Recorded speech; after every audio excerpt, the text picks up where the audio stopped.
क्या हुआ छोरा, कुछ पता चला इच्छा का? नहीं दादी, इच्छा जहां जहां जा सकती है वहां जाकर मैंने देख लिया, लेकिन वो कहीं नहीं मिली। कहाँ गई होगी छोरी? 8 घंटे से गायब है। मम्मी, अब्बू, किधर था तू? इच्छा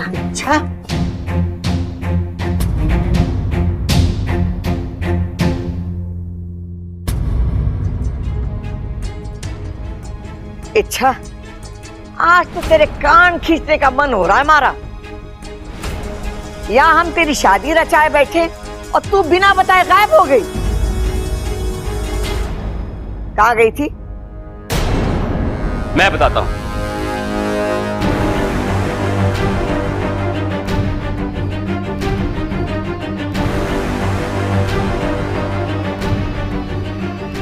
मैं इसलिए क्योंकि इच्छा शायद आपके सवालों के जवाब नहीं दे पाएगी और अपनी सच्चाई खुद बताना इसके लिए आसान नहीं होगा। सच्चाई? कैसी सच्चाई? ऐसी कौन सी बात है जो इच्छा हमसे छुपा रही है? बताता हूं। इच्छा, मुझसे नाराज मत होना। मुझे लगता है कि इनको बता देना चाहिए।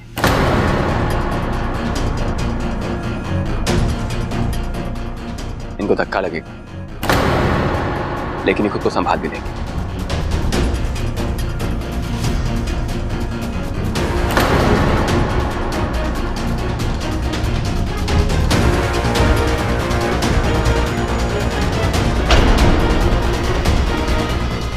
दादी जी, दरअसल इच्छा शिव जी के मंदिर गई थी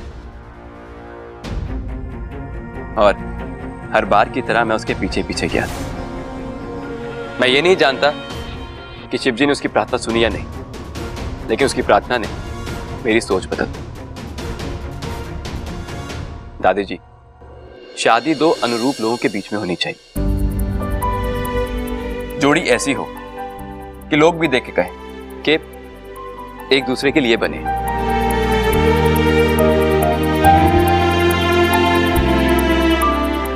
लेकिन मैं इच्छा के लिए नहीं बनाऊंगा।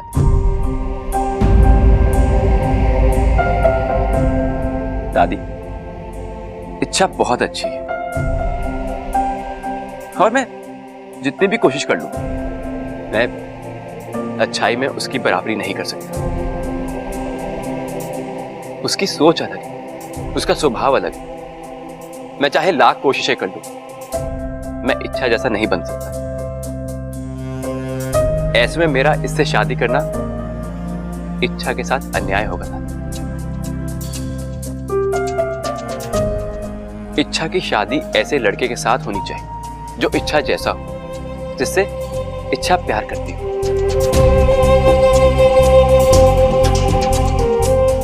लेकिन वो लड़का मैं नहीं।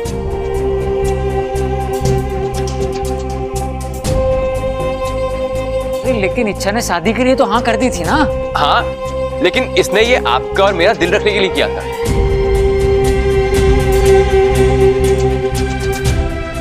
इसकी अच्छाई देखिए, यहां भी वो अपने बारे में नहीं सोच रही, हमारे बारे में सोच रही है, हमारी खुशियों के बारे में सोच रही है। लेकिन अब हमारी बारी है दादी, हमें इच्छा की खुशियों के बारे में सोचना होगा। आप लोगों ने मुझे इस घर में जगह दी, मुझे प्यार दिया, उसके लिए बहुत बहुत धन्यवाद। छोरी, तुझे ये सब मंजूर है? जी दादी, मंजूर है।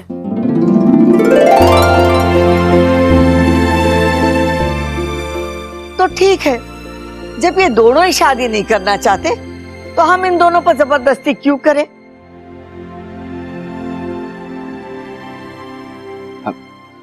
अच्छा, मैं चलता हूं।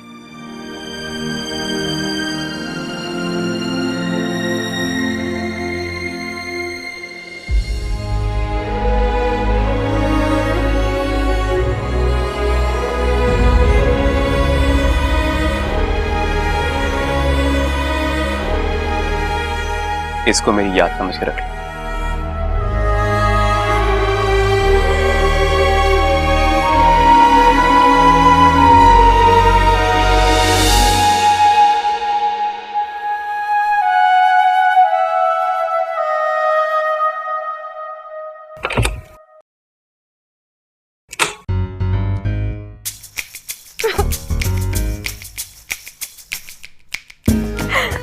हे नागुमिदेव, मैं आपकी बहुत लाडली हूँ ना। मैं जानती हूँ मैं आपकी लाडली हूँ, तभी तो आप मेरी हर मुश्किल आसान कर देते हो। लेकिन एक शिकायत है मुझे आपसे, हर बार बात गले तक आ जाती है, फिर आप मेरी मदद करते हो। ऐसा क्यों? अगली बार थोड़ा सा जल्दी आ जाना, ठीक है?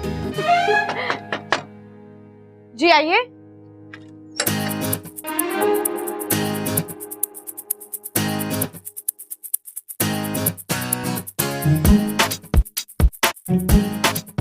जी कहिए। कौन हो तुम?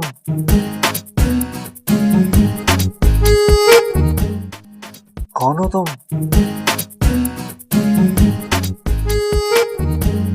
कौन हूँ मतलब? कौन हो मतलब कौन हो? जादूगर हो? काउंसलर हो? या फिर तुम्हारे पास कोई चमत्कारी शक्ति है? बबल जी आप यार कल तक जो मयूरेश हाथ धोकर सॉरी ना धोकर तुम्हारे पीछे पड़ा था, तुमसे शादी करना चाहता था, आज उसने अचानक यूटर्न ले लिया। कैसे? तुमने ऐसा क्या कर दिया? अच्छा मयूरेश की बात शायद सुनी नहीं आपने, इसकी वजह वो खुद दे चुका है। जरूरी नहीं कि जो उसने बताया वही सच है। हाँ, वजह कुछ और भी हो सकती है। और कोई वजह नहीं है। ना, हो ही नहीं सकता। देखो अच्छा, मैं मानता हूं कि मैं तुम्हें आज तक ठीक से समझ नहीं पाया हूं, लेकिन इसका ये मतलब नहीं कि मैं किसी को भी नहीं समझता। और जहां तक मैंने मयूरेश को समझा है, वो इतनी आसानी से मानने वालों में से नहीं है। जरूर तुमने कोई ना कोई चक्कर चलाया। अच्छा देखो, सच बता दो, मैं जानता हूं तुम जितनी बोली बनती हो ना, उतनी बोली हो नहीं। आपको भरोसा करना है तो कीजिए, नहीं करना तो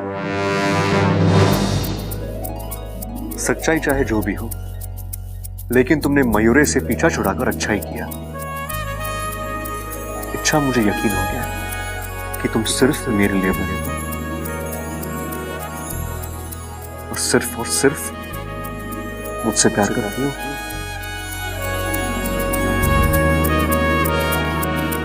चलिए छोड़िए मेरा हाथ। वो तो मैं जिंदगी भर नहीं छोड़ने वाला। बबल जी छोड़िए, छोड़िए ना।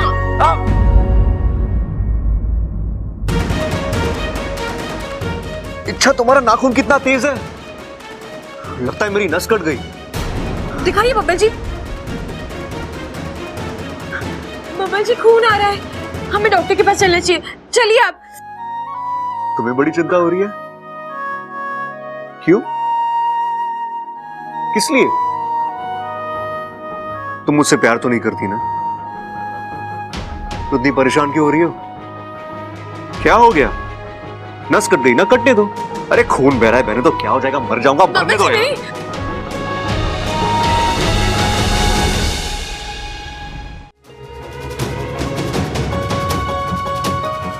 कमाल, दिल में कुछ और होठों पर कुछ और।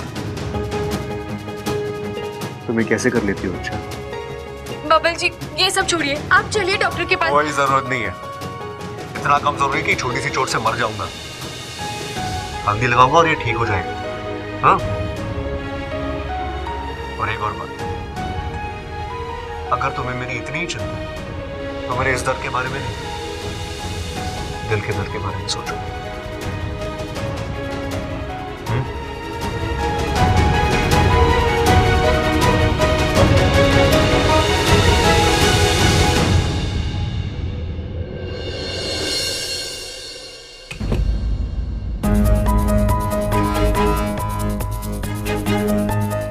क्या हुआ इच्छा, परेशान लग रही हो? वाकू, मेरे नाखून से बब्बल जी के हाथ की नस कट गई। क्या बात कर रही हो इच्छा? नाखून लगने का मतलब समझती हो? अब बब्बल के सारे शरीर में तुम्हारा जहर फैल जाएगा। मैं समझ रही हूँ वाकू, लेकिन अब मैं समझ रही हो तो यहाँ खड़े खड़े क्या कर रही हो? चलो बब्बल को ढूंढते हैं, हमें तुरंत उसके शरीर से जहर निकालना होगा, वरना उसकी जान भी जा सकती है। वाकू चलो। रुको, हमें नाग बनना होगा। क्यों? हम नाग बनकर बब्बल के पीछे जाएंगे और जैसे उस पर जहर का असर होगा वो पहली झपकी लेगा और तुम तुरंत आगे बढ़कर उसका जहर खींच लेना। ठीक है, चलो जल्दी।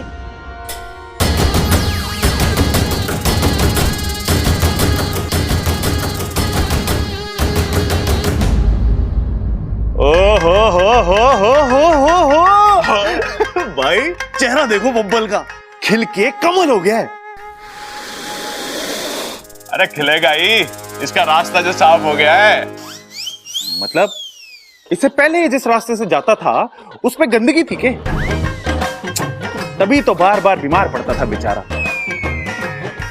अरे रास्ता साफ हो गया मतलब मयूरेश इसके रास्ते से हट गया है। अब बबल महाराज की कुंडली में इच्छा योग अनिवार्य है। सुन भाई बब्बल, तेरे और इच्छा के बीच में अब कोई ना है, फट से शादी कर ले उससे। बड़े दिनों से हम खुल के नाचे ना है, तेरी शादी में नाचेंगे, क्यों भाई? हाँ हाँ, अरे नाचेंगे भी, गाएंगे भी, ढोल भी बजाएंगे और हल्दी भी लगाएंगे। एक मिनट, आप लोग कहां से कहां पहुंच गए? हाँ, आप जैसा सोच रहे हैं वैसा कुछ नहीं है। अरे नाय तो हो जाएगा। देख भगवान भी तेरी और इच्छा की जोड़ी बनाना चाहता है, तभी तो तेरी इतनी कोशिश के बावजूद इच्छा का कहीं और रिश्ता ना हो पाया। चल इसे खुशी में पार्टी दे दे। चल आजा। आ जाओ आ जाओ आ जाओ।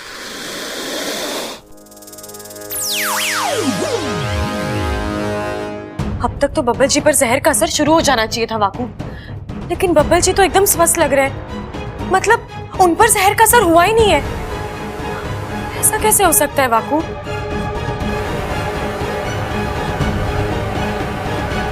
अरे हाँ, घर के सभी लोगों पर तो नाग सुरक्षा कवच है, शायद इसी वजह से। नहीं वाकू, सुरक्षा कवच तो डंक से बचाता है। यहाँ जहर नस से होता हुआ सीधा शरीर में पहुंचा है। असर तो होना ही चाहिए। तब तो एक ही संभावना है। क्या?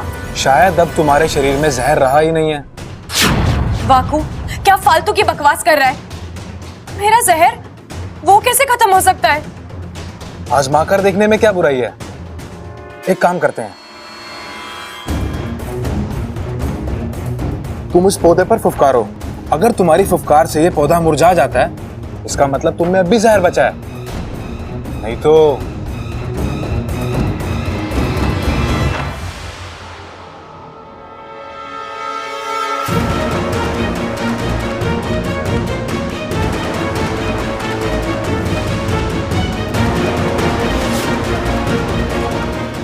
वाकू, इस पर तो कोई असर नहीं हो रहा। इसका मतलब ये कि तुम्हारा जहर वाकई में खत्म हो चुका है। लेकिन ये हुआ कैसे? ये शायद मयूरेश की विधि का असर है। मनुष्य आत्मीकरण की विधि आखिरी पैदान तक जा चुकी थी, तभी अब क्या होगा? मेरा जहर ही मेरी पहचान है, मेरा अस्तित्व है, मेरी शक्ति, मेरा हथियार है। अब अगर वही नहीं रहेगा तो मैं अपने दुश्मनों के साथ कैसे लड़ूंगी? आत्मरक्षा कैसे करूंगी? अब तो एक ही उपाय है। कैसा उपाय? नागिस्तान में एक विधि है, जहर अर्पण विधि, जिसे तुम्हारी माँ और तुम्हारे पिताजी अपने शरीर का थोड़ा जहर तुम्हें दान कर सकते हैं। अच्छा है, तो मैं अभी जाकर? नहीं, अभी तो मैं वापस आई हूँ। अगर मैं फिर से चली जाऊंगी तो घर वाले परेशान होंगे।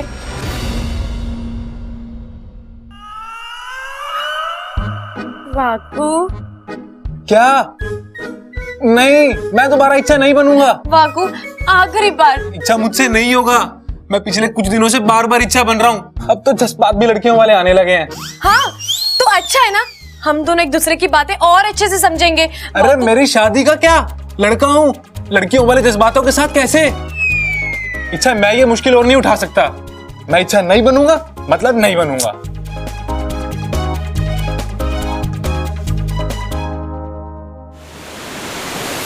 अच्छा, मैंने कहा था ना तुझसे, तू बस अपनी लड़ाई जारी रख। हार और जीत नागोमी देव के ऊपर छोड़ दे। देख, आज एक बार फिर तेरी अच्छाई की जीत हुई। और जीत भी ऐसी जो सबको कुछ ना कुछ वापस देकर गई। इच्छा, तेरी वजह से एक माँ बाप को अपना बेटा वापस मिला। एक माँ बाप के लिए इससे बड़ी खुशी की बात और क्या हो सकती है। हमें गर्व है कि तू हमारी सपोली है। अच्छा क्या हुआ, तू खुश नहीं है? खुश हूँ माँ, लेकिन लड़ाई जीती जाए या हारी जाए, लड़ाई तो लड़ाई होती है ना। वो हमसे अपना कुछ ना कुछ छीन ही लेती है। मतलब? इस लड़ाई ने आपकी सपोली से उसका जहर छीना है।